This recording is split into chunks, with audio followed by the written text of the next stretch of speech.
République démocratique du Congo, 3 Chinois ont été condamnés le 14 janvier 2025 à 7 ans de prison et à une amende de 600 000 dollars américains pour avoir exploité illégalement les ressources minières après avoir été arrêtés le 4 janvier avec 10 lingots d'or et 400 000 dollars américains en espèces, selon le gouverneur des provinces Jean-Jacques Poroussi. Le tribunal des grandes instances de Bukavu les a reconnus coupables des fraudes, des blanchiments d'argent et des pillages. Une sentence prononcée après des mois d'enquête sur les activités minières illégales.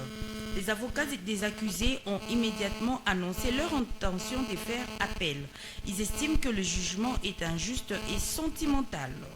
Voilà en quelque sorte ce qu'a été le verdict qui est tombé. Donc c'était le mardi ici dans la ville de Bukavu. Newton Kassinde, pourquoi on a comme l'impression que ce verdict est tombé un peu à la hâte? Est-ce que ce n'était pas une sorte... On a l'impression que c'est un procès qui était comme ça expédié? Ah oui.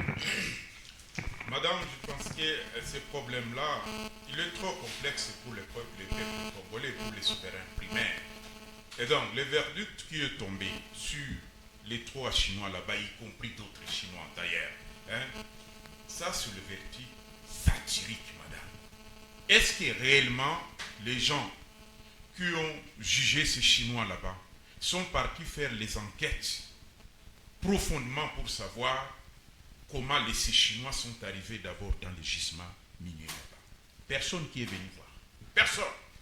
Les gens qui ont rendu verdict, personne qui est venu voir. Parce que ces Chinois là-bas, brièvement, madame, sur eux, il y avait des lingots d'or et il y avait 800 000 dollars. On parle plutôt des 400 000 dollars, Newton Kassinde. Nous travaillons tous là-bas. Les peuples même qui se trouvent là-bas ont vu 800 000 dollars.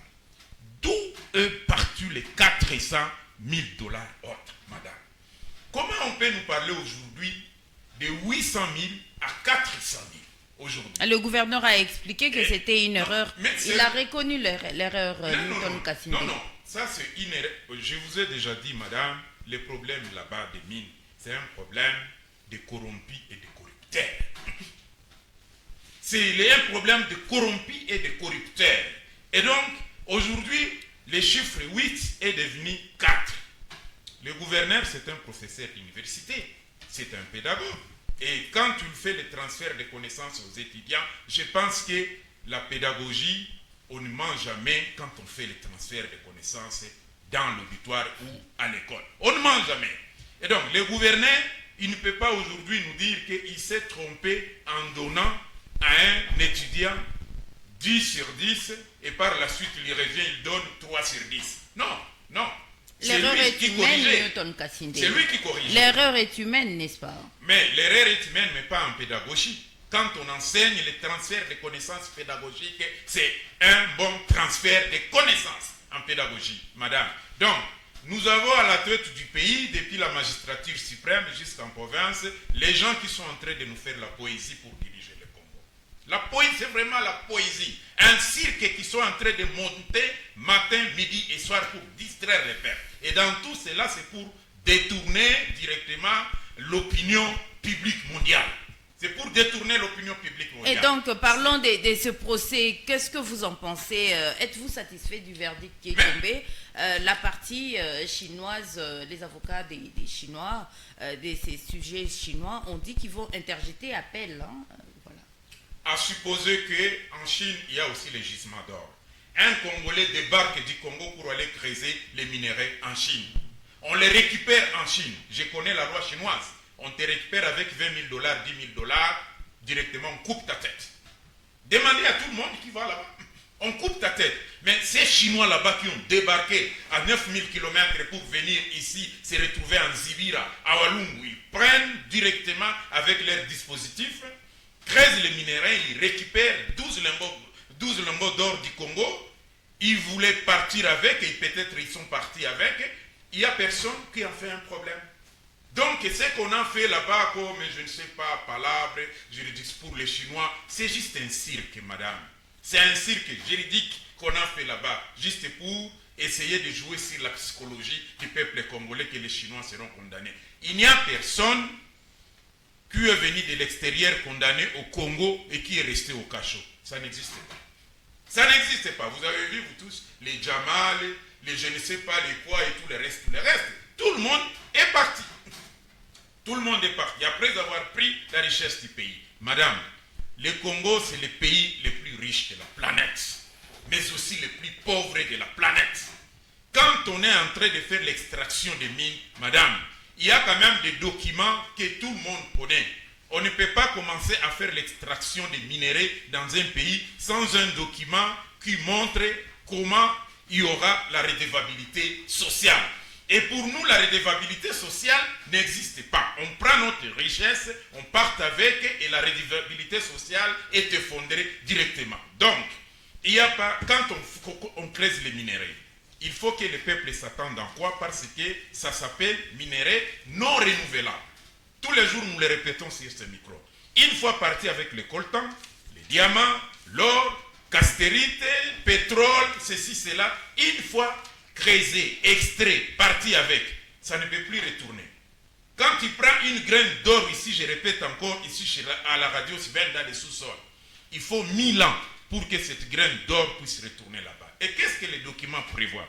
Les documents prévoient qu'avant, pendant et après, il faut qu'il y ait les redevabilités sociales. Et la redevabilité sociale, c'est quoi? C'est les infrastructures de base qui doivent faire vivre cette communauté après. Malheureusement, au Congo, il n'y a rien. Tous les jours, je demande, est-ce qu'il n'y a pas de scientifiques dans le gouvernement congolais? Est-ce qu'il n'y en a pas? Est-ce qu'il n'y a pas de scientifiques dans le gouvernement provincial ici? Pourquoi on vote les députés? Pourquoi on dépose le gouverneur à la tête de la province? Pourquoi il y a les professeurs d'université? Pourquoi il y a les étudiants des universités? C'est pour étudier la faisabilité de faire avancer tout un pays. Mais notre environnement est là, il y a tout dans les sous-sols, il n'y a personne qui s'en occupe. C'est un peu comme ce que le maudit régime de Kigali est en train de faire chez nous. Ils traversent leurs frontières, ils entrent chez nous, ils créent, ils installent d'abord le stress. Après le stress, ils déclenchent le chaos. Ils commencent à prendre nos mines à partir de ça. Mais le gouvernement est là. Silence radio. Silence radio. Il n'y a pas les moyens qui ont manqué pour ne pas faire partir les Rwandais chez eux. Il y a les moyens parce que, nous sommes à 122 millions d'habitants à l'intérieur du territoire congolais. C'est une force. Notre jeunesse, 70% de notre jeunesse a moins de 30 ans.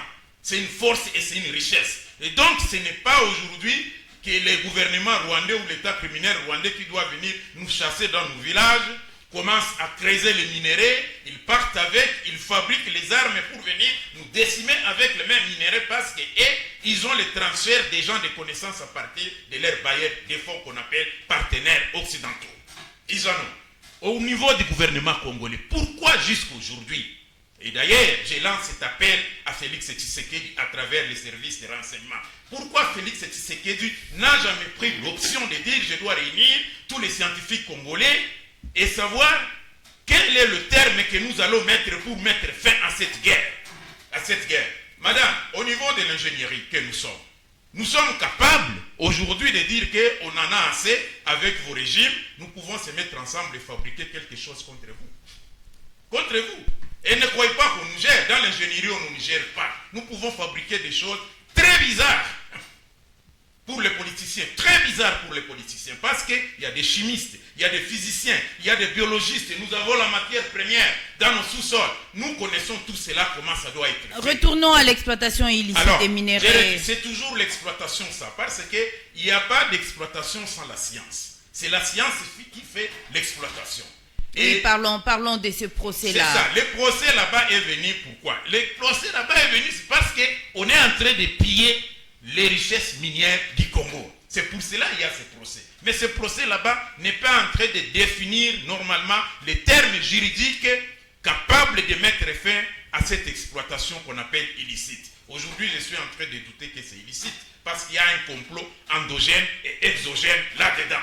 Est-ce que c'est illicite pendant qu'il y a un complot endogène et exogène? Des documents circulent, soit clandestinement, soit ouvertement. Les documents circulent pour cette exploitation. Et les magistrats, je ne sais pas, d'autres juges de tous ces tribunaux qui sont en train de juger ces Chinois là-bas, dites-nous, Ces Chinois ont débarqué de la Chine pour venir en République démocratique du Congo avec un document.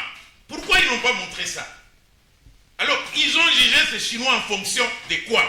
Débarquer en Chine, passer par Kinshasa, venir au site Kivu, aller en Zivira, Walungu, je ne sais pas où. Avec quels documents qui ont permis à ces Chinois d'aller faire monter les dispositifs d'extraction des minéraux dans les Nzibira, les villages d'Nzibira, dans les villages, je ne sais pas, de Mukungo, je ne sais, un peu partout là-bas, il y a de l'or.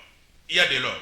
Madame, donc notre juridiction là-bas, même si on dit qu'on a condamné les Chinois, c'est juste jouer sur la psychologie du peuple congolais. Ils ont été condamnés comment? Comment ils ont été condamnés? Madame, posez-vous la question pour ça. Ces Chinois, ils avaient quel document? Présentez-nous les documents. Qui a signé les documents? Qui les a envoyés ici?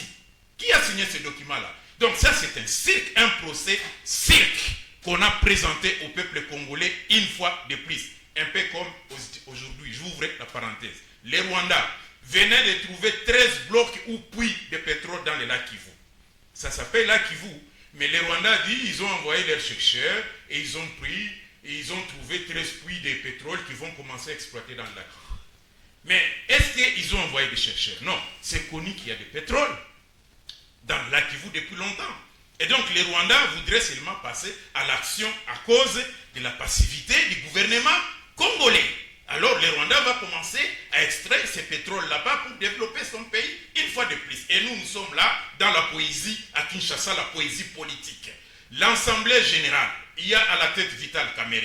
Est-ce qu'il ne connaît pas l'Assemblée nationale? Il ne connaît pas que le Rwanda, le gouvernement rwandais est en train de faire ce processus là-bas? Ils connaissent. Pourquoi il y a silence radio? Les Chinois qui ont débarqué dans le même ordre d'idée d'extraction des minéraux du Congo et autres choses, les ressources naturelles, c'est la même chose. Madame, l'heure est venue pour nous de se défendre. Au Congo, il y a quand même des institutions universitaires, et particulièrement ici, dans le Sud Kivu. Deuxième province universitaire du Congo, c'est la province du Sud Kivu. Pourquoi on est en train de former les étudiants? Pourquoi les professeurs sont en train de faire le transfert de connaissances aux étudiants, y compris d'autres enseignants, écoles primaires, secondaires, universitaires? Madame, je pense que ces professeurs d'université ne doivent plus continuer avec dans leur main des syllabus esclaves, lui-même esclave, étudiant, esclave, université, esclave. Pourquoi on doit produire les étudiants esclaves? Un esclave ne réfléchit pas. Et que doit-on faire maintenant qu'ils doivent arrêter? Ce qu'on doit faire, madame, c'est un soulèvement collectif à échelle nationale. Je le dis tous les jours. Félix Tshisekedi n'a jamais passé à la radio nationale, à la télévision nationale, pour lancer ce qu'on appelle un appel à la mobilisation nationale pour mettre fin à cette distraction de l'État criminel rwandais avec ses alliés. Félix ne l'a jamais fait. Il faut qu'il passe pour faire quoi? C'est les condamnations des Chinois là-bas. Ce n'est pas une condamnation. Vous allez vous réveiller un matin, vous dites, les Chinois ne sont plus au cachot, ils sont partis.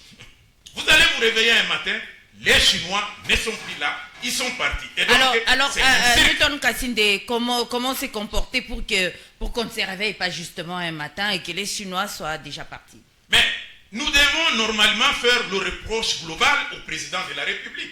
Un reproche global. En faisant quoi exactement? En faisant quoi? C'est-à-dire, mais est-ce que tu connais d'abord ici au Sud Kivu, madame? Nous avons le droit de faire appel à Félix Tshisekedi, que nous allons lui parler. Nous sommes le peuple congolais. Nous avons le droit de faire appel à Félix Tshisekedi, que l'élite intellectuelle du Sud Kivu a besoin de vous. Pourquoi tous ces professeurs d'universitaires, ingénieurs, médecins, avocats, je ne sais pas qui, ne peuvent pas se mettre ensemble et dire: messieurs, venez ici, nous avons à vous dire.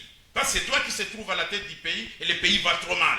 Nous avons droit, je l'ai dit, ils sont en train de me suivre. Ils sont dans les universités à ce moment-ci, y compris les étudiants. Ils sont en train de nous suivre. La société civile, bien que déchiquetée, cette pyramide là-bas, et vous le savez très bien, financée par les impérialistes pour déchiqueter la société civile nationale. Il y en a beaucoup aujourd'hui.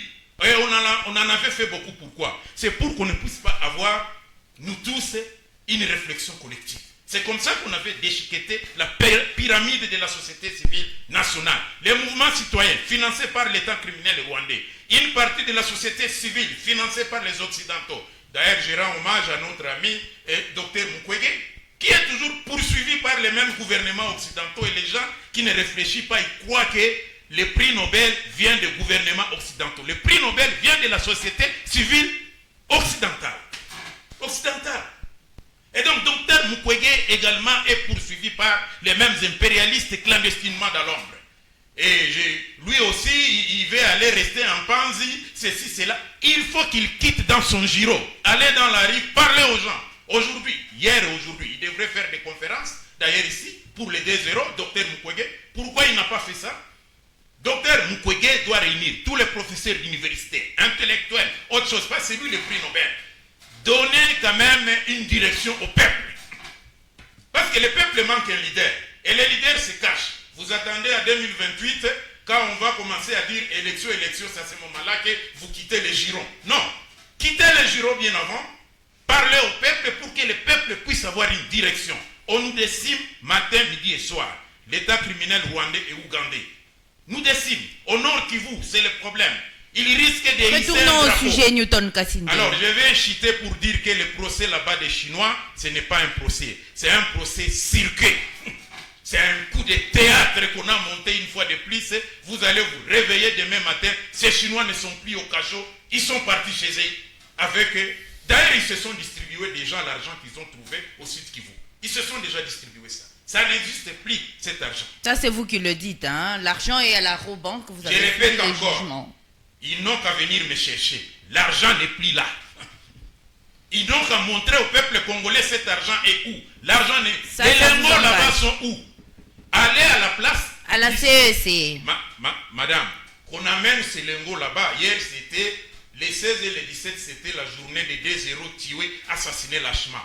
Ils n'ont qu'à venir nous présenter à ces 2 journées pourquoi ils ne l'ont pas fait. Que ce que vous êtes en train de dire, l'or est toujours là, les voici. L'argent qu'on a pris, les voici. Ça a été attribué comment? Ça doit faire quoi? Voilà ce qu'ils vont nous dire. Voilà ce qu'ils vont nous... Mais ça n'existe plus. Ils sont en train de suivre cette radio. Ils n'ont qu'à présenter au peuple. Merci beaucoup. Voilà.